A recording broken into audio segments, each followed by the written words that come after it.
जय श्री गणेशाय नमः। अविघ्नमस्तु।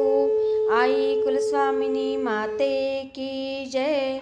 जय श्री गुरुदत्त श्री स्वामी समर्थ महाराज की जय। निशंक होई रे मना, निर्भय होई रे मना, प्रचंड स्वामी बळ पाठीशी, नित्य आहे रे मना, नित्य आहे रे मना। श्री स्वामी समर्थ महाराज। नमस्कार स्वामी भक्त हो, श्री स्वामी समर्थ। मी सुनीता राजपूत आपल्या स्वामीओम चॅनलमध्ये सगळ्यांचे स्वागत करत आहे। मागे सोनलताईंनी एक आपण व्हिडिओ टाकला होता सोनलताईंचा, त्या आज स्वामी प्रकट दिनापासून एक स्वामींच्या वेगवेगळ्या कथा आपल्याला सांगणार आहे। आणि हे आपल्याला कुठलेही ग्रंथ वाचायला जमत नाही, तर स्वामी राजा नावाचा जो ग्रंथ आहे त्याच्यातल्या कथा सोनलताई स्पेशल आपल्यासाठी घेऊन येत आहेत। तर कृपया ह्या कथा सगळ्यांनी ऐका आणि स्वामी राजा ग्रंथाचं पारायण केल्यासारखं होईल, याचा लाभ सगळ्यांनी घ्या। श्री स्वामी समर्थ, श्री स्वामी समर्थ। नमस्कार स्वामी भक्त हो, आपण ऐकत आहोत श्री स्वामी राजा या ग्रंथातील 35वे प्रकरण। श्री स्वामी समर्थ। जय जय स्वामी समर्थ। महाराजांच्या वागण्या बोलण्यातला फरक सर्वांच्या लक्षात येत होता। बाळप्पा तर आताशा त्यांच्या भोवती छायेप्रमाणे राहत होते, त्यांना जरासुद्धा विसंबत नव्हते। महाराज पहाटे 4 वाजता उठलेले पाहून बाळप्पा लगबगीने उठले व त्यांचा हुक्का भरून दिला। गुडगुडी तोंडाशी धरत स्वामी म्हणाले, बाळप्पा, अरे तू येतोस का माझ्याबरोबर? डोळे चोळत बाळप्पा प्रश्नार्थक नजरेने त्यांच्याकडे पाहत राहिले। मनमानी राहणारे, हवे तेव्हा हवे तिकडे जाणारे समर्थ आज असं का विचारतात? ज्यांना गरज असेल त्यांनी त्यांच्याबरोबर जावे, ते कधी कुणाला चल म्हणत नाहीत। आणि आज स्वामी म्हणाले, मला फार फार उंच उंच जायचं आहे, लांब वर जाणार आहे, तू येतोस का? माझी नोकरी करशील का बाळप्पा? हे ऐकताच बाळप्पांना हुंदका फुटला, जणू नियतीच त्यांच्या मुखाने अशुभ बोलत होती। एखाद्या अजान मुलाप्रमाणे ते रडू लागले, त्यांना शोकावेग आवरेना। समर्थ म्हणाले, बाळोबा, छान छान, इतकी वर्ष येथे राहून छान प्रगती करून घेतलीत, जोराने रडा, आत्ताच रडून घ्या। अरे मूर्खा, धारण केलेला देह किती दिवस राबवून घ्यायचा? काही सीमा, काही मर्यादा। मर्यादा पुरुषोत्तम असलेले राम काही अमर्याद जगले नाहीत। प्रत्येकाला आपले प्रारब्ध आहेच की। मी तुला चलतोस का विचारणारा कोण? तुला मिळालेल्या आयुष्यभर तू जगणार आहेस, कार्य करणार आहेस। नुकतेच तुला मी सांगितले, तुला भारत भ्रमण करायचं आहे, दुसऱ्यांना अनुग्रह देऊन, दीक्षा देऊन कार्य पुढे चालवायचं आहे। तुझ्या शब्दाला प्रसाद लाभणार आहे, तू लोकांची कोडी सोडविणार आहेस। चांगली चांगली माणसं तुझ्यापुढे नतमस्तक होणार आहेत। ही भविष्यवाणी ऐकताना त्यांचे मन गलबलत होते। पहाटेच्या शांत वेळी समयीच्या शांत प्रकाशात सद्गुरू माऊलीच्या मुखातून जे शब्दब्रह्म स्त्रवत होते, ते ऐकताना होणारे समाधान अपूर्व होते, पण त्याचा आशय क्लेशदायक होता। महाराज निर्वानिर्वीची भाषा करीत आहेत. आपण पोरके होणार. या विचारांनी त्या शांत वेळीही बाळप्पा अस्वस्थ होते. त्यांची ही अवस्था पाहून स्वामी म्हणाले, जा, अजून घटकाभर जाऊन झोप. तुला धास्ती वाटते आहे. त्या घटनेला अजून अवकाश आहे. तू चिंता करू नकोस. हे 1878 साल म्हणजे इंग्रजांच्या अंमलाखाली भारतीयांनी रगडून निघण्याचे साल. बुद्धिजीवी लोक राजकारणात रस घेत होते. समाजकारणात लक्ष घालीत होते. 1857चे क्रांतियुद्ध अधूनमधून धुमसत होते. भावनाप्रधान व शूरत्व असलेले नवयुवक खुशाल बेदिक्कतपणे स्वतःला झोकून देत होते. राष्ट्रकार्यापुढे त्यांना स्वतःची अगर कुटुंबाची चिंता नव्हती. ह्या अशा पार्श्वभूमीवर आपला धर्म, आपले हिंदुत्व, आपले भारतीयत्व कसे टिकून राहील या विवंचनेत ही बरीच मंडळी होती. देवभक्त सद्गुरू, शिष्य स्वामी महाराज व दुःखाने पिडलेले सामान्य लोक, साऱ्यांची सरमिसळ झाली होती. सर्वच क्षेत्रातली मंडळी भांबावली होती. फक्त स्थिर होते ते श्री स्वामी समर्थ व त्यांची अनुग्रहित शिष्य मंडळी. ही सर्वजण सामान्य जनांचे विश्रांतीस्थान, आश्रयस्थान होती. अभय मिळाल्याप्रमाणे आपापल्या जागी स्थिर होती. त्यांना फक्त वाटायचे, स्वामी गेल्यावर पुढे काय. पण जे विवेकी होते त्यांना वाटायचे, नियती सर्व संतुलन करते. या स्वामी समर्थांपूर्वी कोणीतरी सिद्धपुरुष होते. त्यांच्यानंतरही राहतील, निर्माण होतील. आपण फक्त आपली श्रद्धा, निष्ठा ढळू द्यायची नाही. राजकारण करणारे राष्ट्राच्या ठिकाणी देवत्व मानतात. सामाजिक कार्य करणारे समाज पुरुषाला देव मानतात. देवत्व कुणी कुणाला द्यावं हा ज्याचा त्याचा प्रश्न आहे. ज्याची त्याची अनुभूती आहे. आवश्यक आहे ती दृढ श्रद्धा आणि निष्ठा. या व अशा विचारांनी बाळप्पांचे मन स्थिरावले. शोकावेग कमी झाला व शांत झोप लागली. चैत्री पाडवा आला. वसंताचे आगमन झाले. सारी सृष्टी हळूहळू नवपल्लवित होत होती. दुपारचा उष्मा असह्य झाला तरी रात्री मात्र सुखकर असायच्या. वसंत वारे देह मनाला सुखवायचे. हनुमान जयंती जवळ आली होती. महाराज नागनहल्ली गावी होते व ते अखंडपणे शिवहर शंकर, नमामि शंकर, शिवशंकर शंभो, हे गिरिजापती भवानी शंकर, शिवशंकर शंभो या भजनात रंगले होते.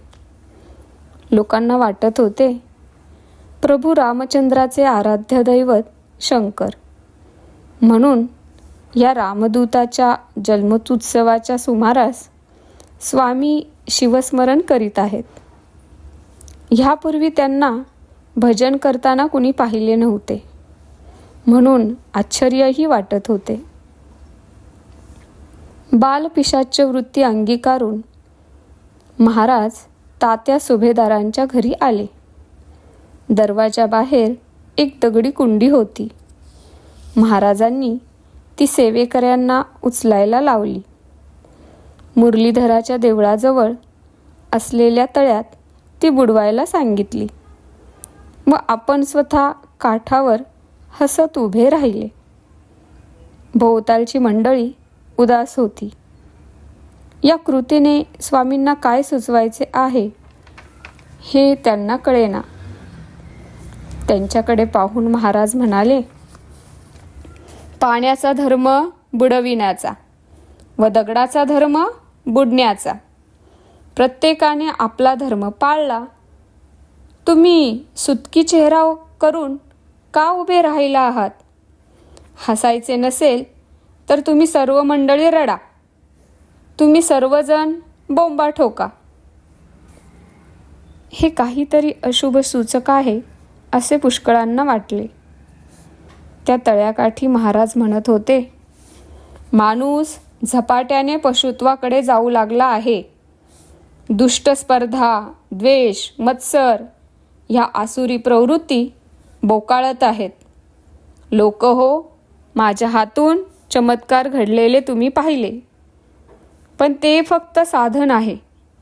रोगमुक्ती, दुःखमुक्ती करीत असताना लौकिक आश्चर्यकारक चमत्कारातून लोकांना अध्यात्मप्रवण ईश्वराभिमुख करावे हा त्याचा मुख्य हेतू होता.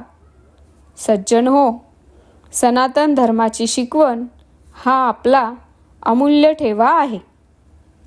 त्याचे संरक्षण, पुनरुज्जीवन हा माझ्या येथे येण्याचा म्हणजे पृथ्वी तलावर येण्याचा संकल्प आहे. तुमच्याकडून फक्त प्रेम, भक्ती, श्रद्धा हवी आहे, दुसरे काही नको. हल्ली तुम्हाला माझ्यासाठी रडू येते. ह्याचा अर्थ मी तुमच्या अंतःकरणात बसलो आहे, ठसलो आहे.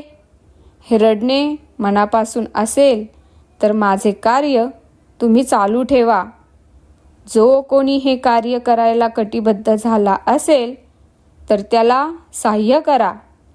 आपला सनातन वैदिक धर्म जपा. त्याची ध्वजा अखंडपणे फडकत राहायला हवी, तरच तुमचे रडणे सार्थकी लागेल. कधी फारसे न बोलणारे महाराज हल्ली वारंवार असे बोलू लागले. हे निरोपसूचक तर नसेल ना? या कल्पनेने लोक कावरेबावरे होत असत. तात्या सुभेदाराच्या घरातच स्वामींचा मुक्काम होता. दुपारच्या वेळेस महाराज बहिर्दिशेला जाऊन बसले आणि एकाएकी तेथेच लवंडले. सेवेकरी पुढे झाले व त्यांना उचलून आत आणले. महाराज म्हणाले, शेवटी त्या बयेने पटकीने मला गाठलेच. त्या दिवशी महाराज तापाने फणफणले. सायंकाळी त्यांना मुरलीधराच्या देवळात नेले, पण स्वामींचे रेच थांबण्याचे लक्षण दिसेना. दुसऱ्या दिवशी त्यांना थोडा आराम पडला असे वाटले, म्हणून त्यांना मेण्यात बसवून नागनहल्लीस नेले व तेथे आमराई होती. तेथे उत्तम बिछाईत घालून त्यावर स्वामींना ठेवले. महाराजांच्या दुखण्याची वार्ता वायुवेगाने पसरत होती. भराभर माणसे गोळा होत होती. महाराजांनी खीर, पेज वगैरे अन्नपदार्थ आता वर्ज्य केले होते, तरी ढाळ थांबत नव्हती. विलक्षण थकवा जाणवत होता. सखाराम लोखंडे म्हणाला, स्वामी राजा, मला वाटते आता आपण अक्कलकोटला जावे व आपल्या वडाखाली बसावे. तेथे आपणास निश्चित आराम वाटेल. ह्या चैत्रातली तलखी तेथे कमी होईल व तेथील सेवेकरी मंडळींना, भक्तगणांना, शिष्यवर्गाला आनंद वाटेल. भावड्या म्हणाला, आता हनुमान जयंती होऊन आठवडा लोटला आहे. त्या चैत्री अवसेपूर्वी आपणास निश्चित बरे वाटेल. आपण रोगमुक्त व्हाल असा माझा होरा आहे. त्याही अवस्थेत स्वामी महाराज हसले व म्हणाले, भावड्या, बरोबर ओळखलेस. रोगमुक्तच नव्हे तर देहमुक्त होण्याचा सुद्धा योग आहे. स्वामींचे हे बोलणे स्पष्टपणे कुणाला ऐकू आले नाही. त्यांची संमती आहे असे पाहून त्यांना पुन्हा मेन्यात बसविले व हा मेना अक्कलकोटकडे चालू लागला. हा म्हणता सारे अक्कलकोट वटवृक्षाखाली जमा झाले. सर्वांच्या तोंडी एकच विषय, स्वामी महाराज व त्यांचे दुखणे. काही जण तातडीने सोलापूरला, सुरतेला, बडोद्याला, मुंबईला व मोठ्या शहरी रवाना झाले. मोठमोठे डॉक्टर, अनुभवी वैद्य, जालिम औषध देणारे हकीम जे मिळतील ते आणायचे हा हेतू त्यांच्या मनी होता.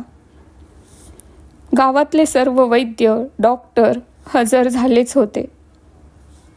गर्दीत कुजबूज, शंका कुशंका सुरू झाल्या होत्या. आजपर्यंत स्वामी आजारी पडलेले ऐकले नव्हते.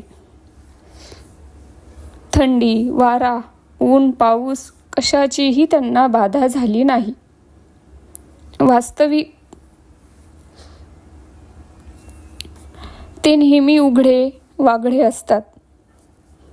कुणी नेसवली तर लंगोटी नेसतात, कधी कफनी घालतात, नाहीतर धोत्राचे पटकूर गुंडाळतात.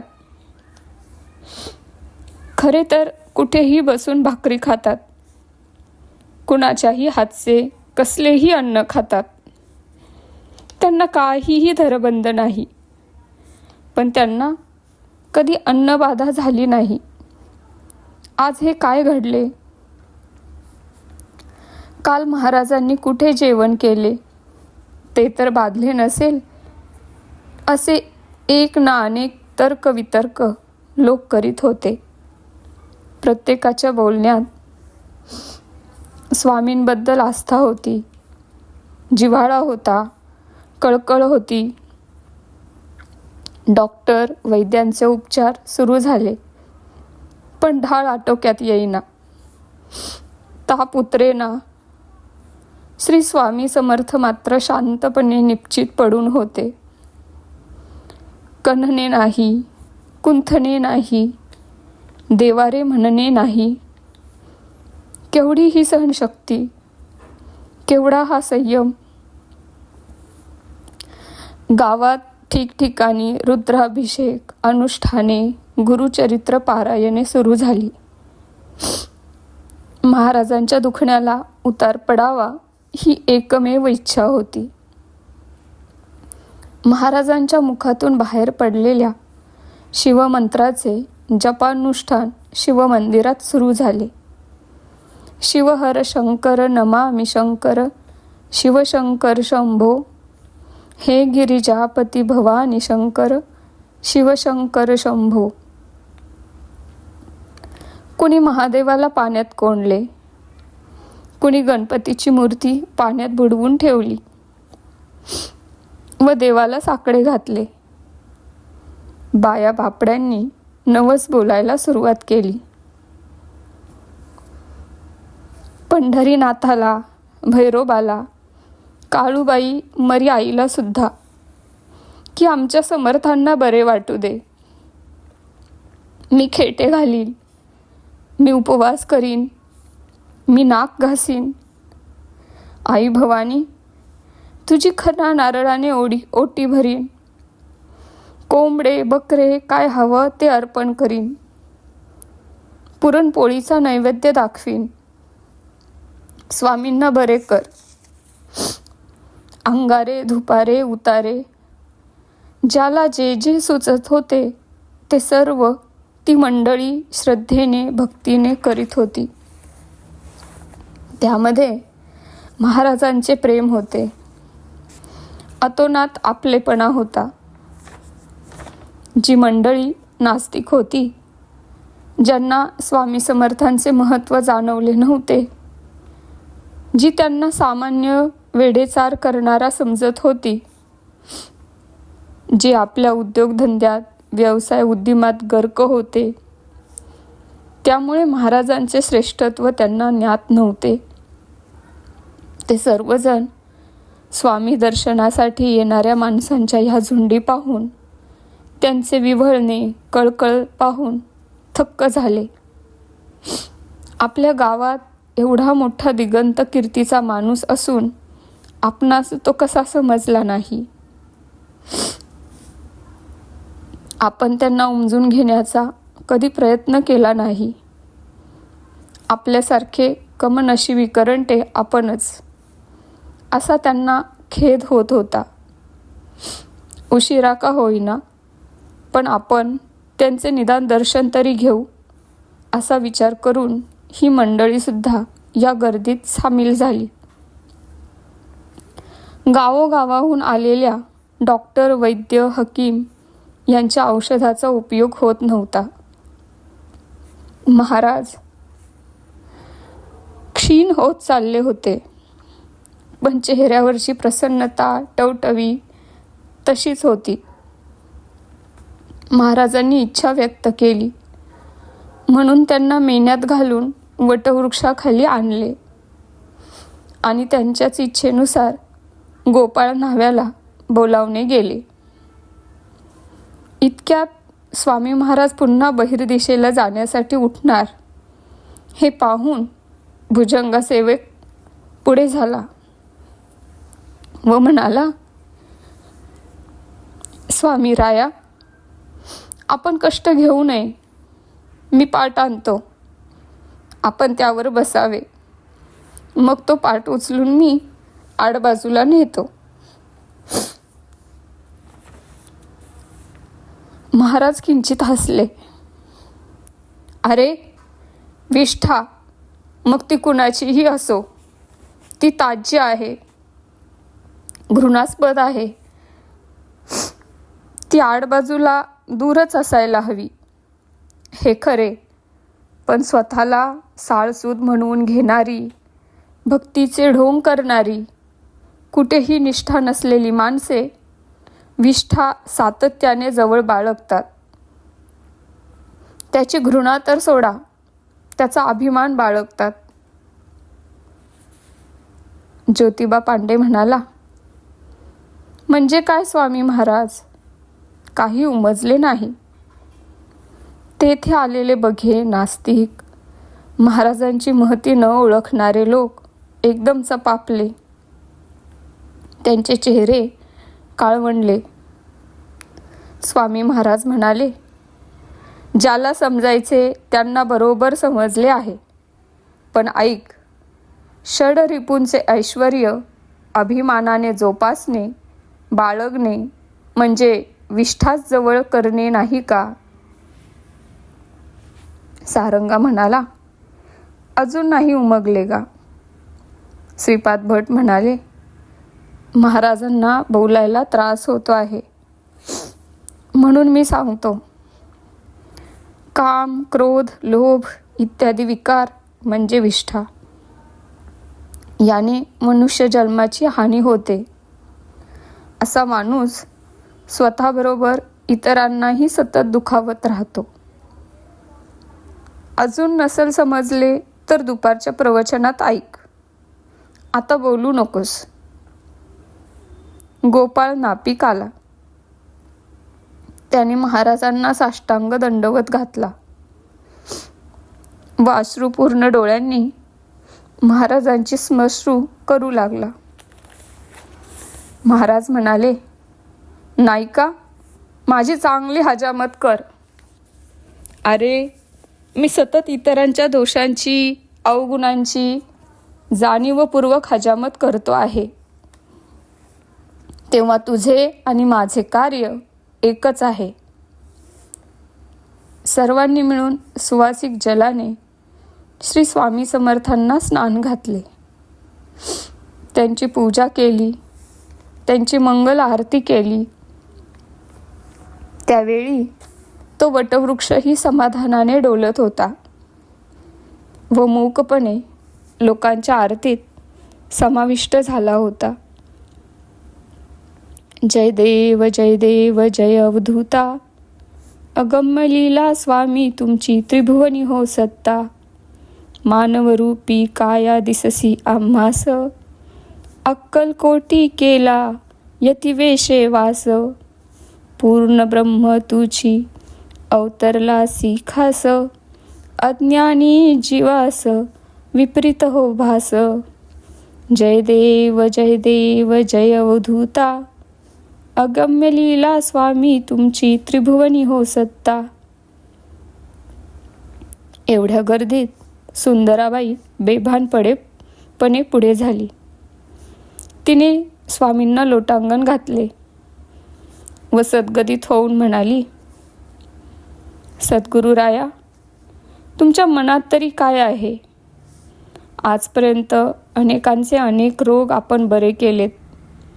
कुष्ठरोग, क्षय, महारोग, महामारी, 1 न 2 असंख्य भाविकांना आपल्या अंगारा तीर्थाने खडखडीत बरे होण्याचा गुण आला. आणि आज मात्र आपल्याला मोठमोठ्या धन्वंतरींच्या औषधानेही गुण येत नाही, दुखण्याला उतार पडत नाही. आपल्या मनात तरी काय आहे? आम्हा पामरांना सांगा तरी. सुंदराबाई जणू सर्वांचे मनोगत स्वतःच्या मुखाने बोलत होत्या. त्यांना कुणीही अडवले नाही. हुंदका फुटलेल्या त्या म्हणाल्या, महाराज, तुम्हाला केव्हा बरे वाटेल? तुम्ही केव्हा उठाल? महाराज शांतपणे वटवृक्षाच्या शेंड्याकडे पाहत म्हणाले, डोंगर बोलतील तेव्हा उठेल. भुजंगा म्हणाला, म्हणजे काय महाराज? पंढरी जळेल तेव्हा उठेन. आता कुणालाही अधिक बोलवेना. महाराजांचा मानस सर्वांना कळला. हे देहरूपी वस्त्र ते टाकू इच्छितात. त्यांच्या इच्छेविरुद्ध कोणीही जाऊ शकणार नाही. भयशंकित झालेली भावी घटना काय घडणार हे समजलेली सर्वजण घाबरली, भ्याली व आवरून धरलेल्या भावना हुंदक्यांनी बाहेर पडल्या. महाराज म्हणाले, अरे वेड्यांनो, अरे प्रेमळांनो, असे का भेदरलात? माझा अंतकाल या कल्पनेने विकल झालात. देह हा फक्त साधन असतो. कार्य करण्यासाठी मी तो धारण केला. आत्मा व्यापक असतो. ह्या आत्म्याला मुक्तानंद घेण्याची इच्छा झाली आहे. तुम्ही त्याला का अडवता? ही रडारड, बोंब कशासाठी? थोडे विचारपूर्वक अंतर्मुख होऊन पहा. मी तुमच्या जवळच आहे. मी निकट असल्याचे समाधान या रडारडीने मिळणार नाही. शांत व्हा आणि आपापल्या नित्यकर्माला लागा. बाळप्पा, गणपतराव, भुजंगा, काकूबाई इत्यादी निवडक मंडळी तेथे राहिली व बाकीचे परत गेले. दुसऱ्या दिवशी महाराज बाळप्पांना म्हणाले, तू सुज्ञ आहेस. आता मी करत असलेले कार्य तुला करायचे आहे, पण अजून साधना व्हायला हवी. तू औदुंबर छायेत बसत जा. रात्रभर जाग्या असलेल्या काकूबाईंना ते म्हणाले, तुझा मुलगा पण माझा सूत हरिभाऊ योग्य जागी गेला आहे. माझे मोरपाखरू दादा मुंबईस मठात सुखरूप आहे.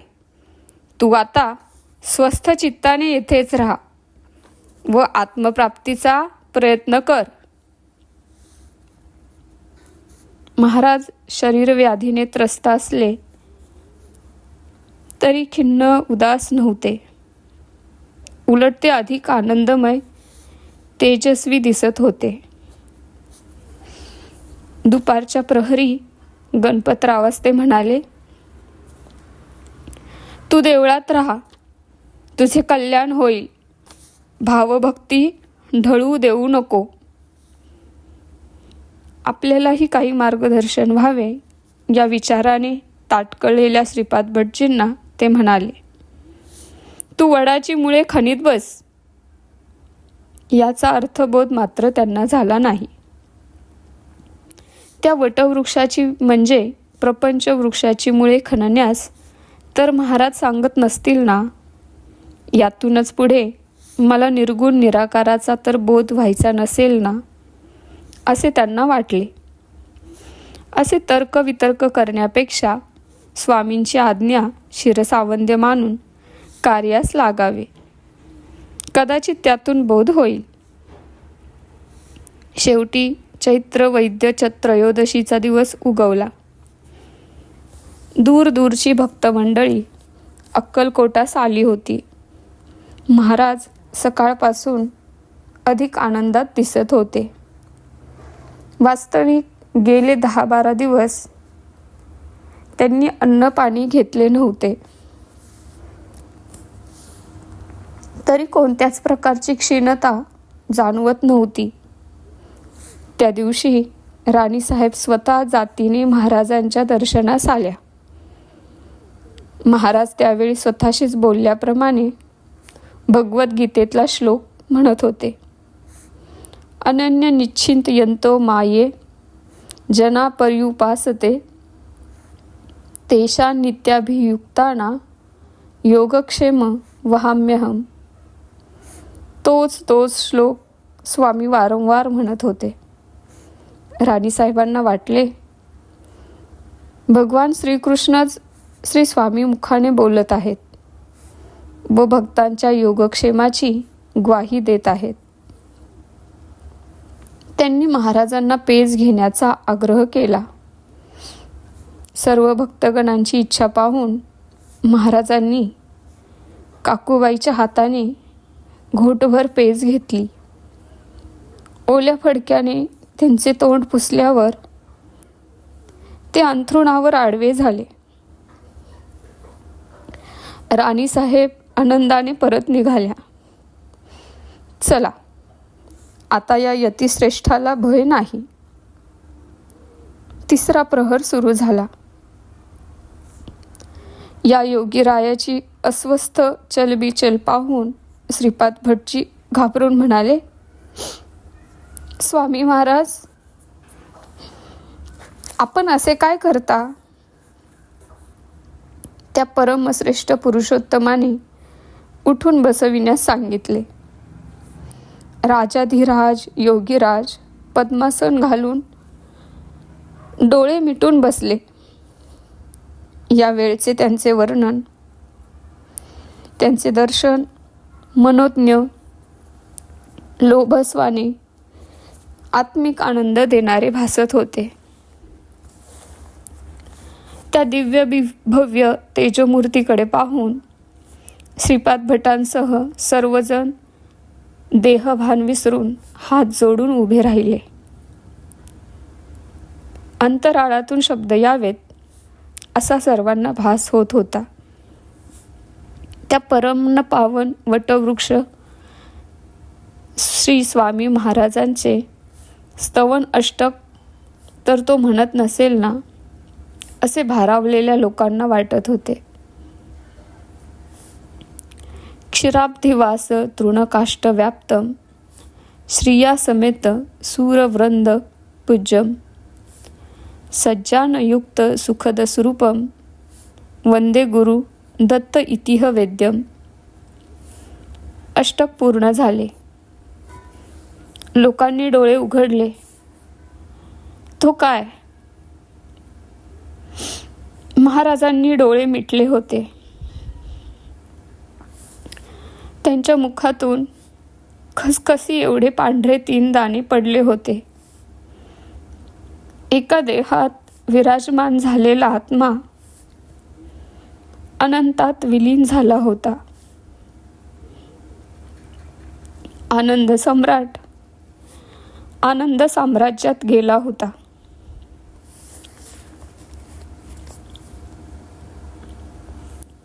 आश्चर्य असे होते की तो निष्प्राण झालेला देह अधिकच तेजपुंज दिसत होता.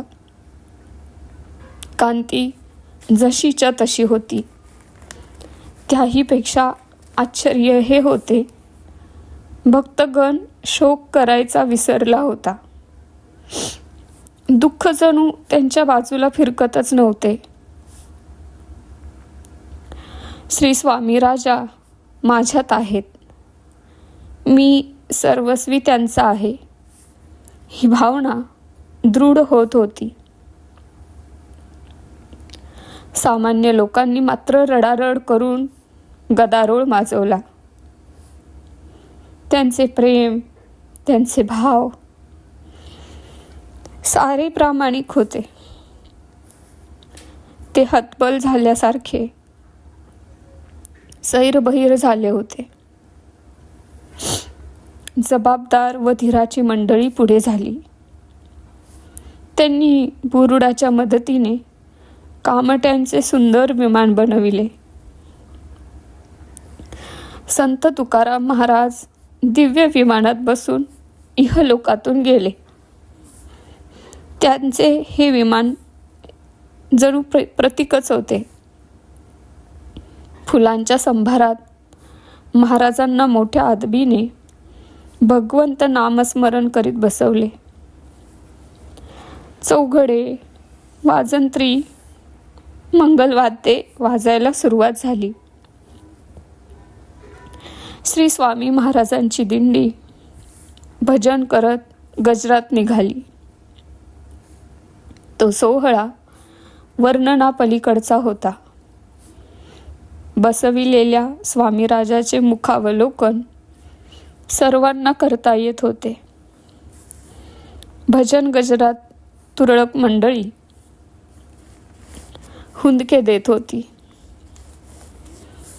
निस्सिम भक्ताची इच्छा पूर्ण करण्यासाठी दिंडी चोळप्पाच्या घराकडे निघाली.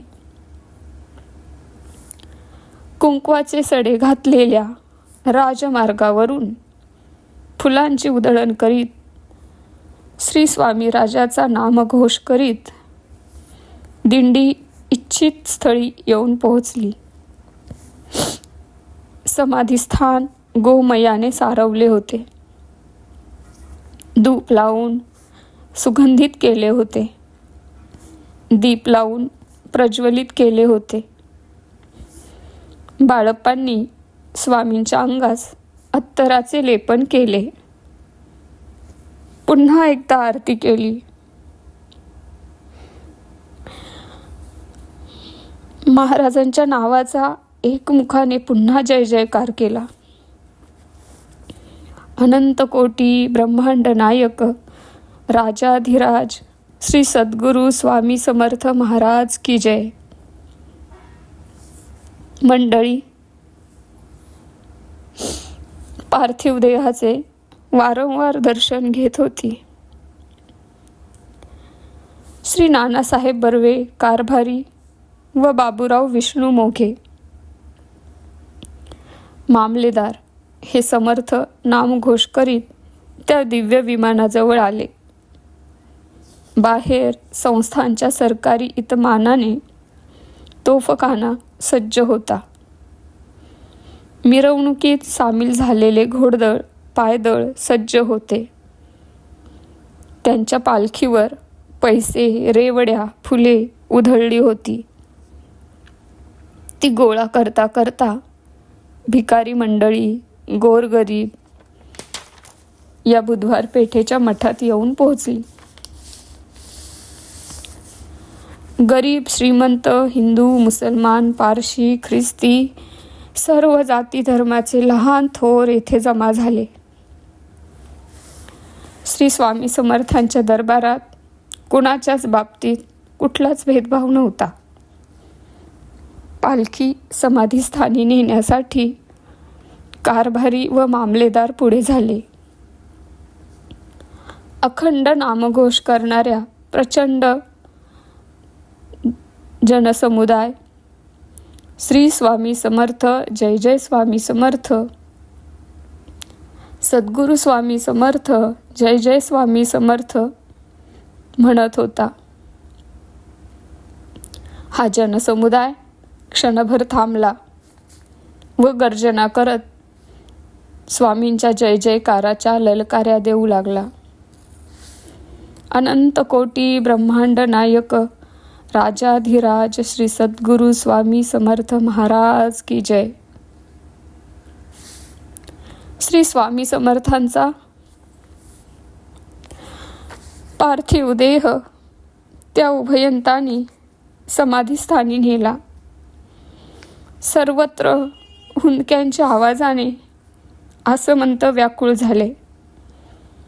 अबीर, गुलाल, बुक्का, तुळशीपत्र, गुलाब पुष्पे इत्यादींनी समाधी आसन सुशोभित केले गेले.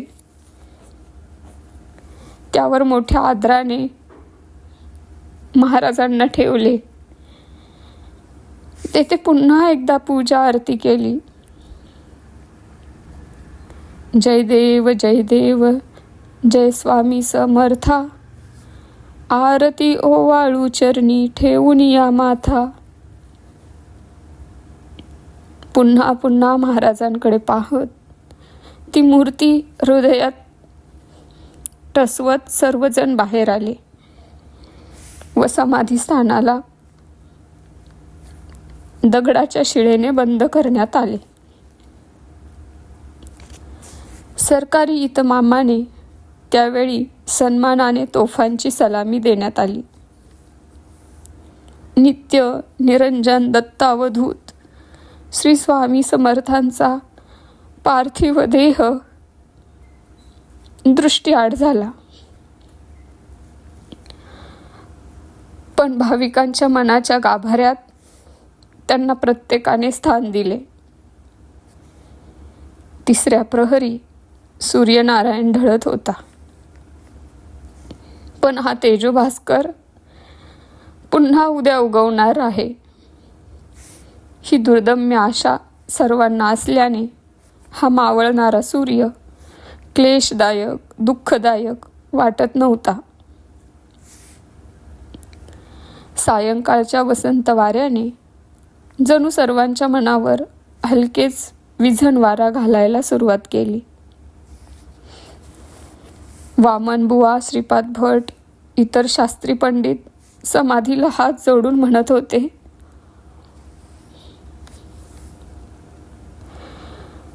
क्वचित योगी, क्वचित त्यागी, क्वचित रग्न पिशाचवत, क्वचित राजा, क्वचाचारी, सोवधूत भीयते.